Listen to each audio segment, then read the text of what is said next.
Hi, I'm Simon Barrows and I'm a specialist in strategy and architecture.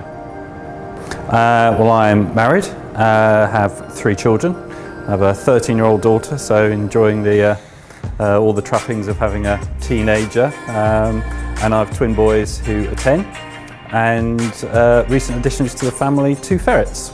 Architecture seems to be a place where I kind of fit quite naturally, really. So I guess if you find a groove that works for you, you kind of tend to stick with it, really.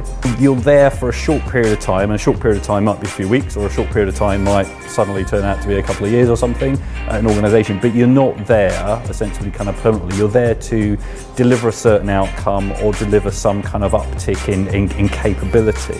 So I think whether it's kind of working for a consultancy, whether it's operating as an independent consultant, whether it's operating as an interim, that whole dynamic of going somewhere, solving a problem, delivering an outcome, helping the organisation, do better going forward. So once you get on your horse and once you ride off into the sunset, hopefully, with a smile of satisfaction on your face for a job well done, that organisation and the people within it are in a better place to carry on without you. Yes, you've got your plan for the next year or so, and that's great, but one of the key capabilities that everyone needs to have is that ability to pivot on your plans and change kind of direction, maybe not completely, but bring in new things, throw away some old things, and constantly change.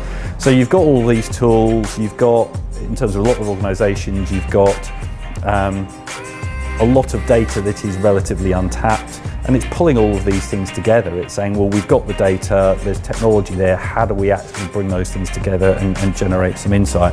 Kind of a second thing away from technology is kind of looking at how organisations actually kind of operate. All these kind of classic silos of organisational function, and invariably to get anything done, you need a smattering of all of those people kind of brought together and kind of working in concert. You can have all the technology, you can put all of the constructs in place in terms of teams and working practices and what have you, but getting the culture, getting the right people, getting them motivated and wanting to be doing what they're doing to achieve personal and organisational success, whether that's driven through their own sense of achievement, whether that's driven through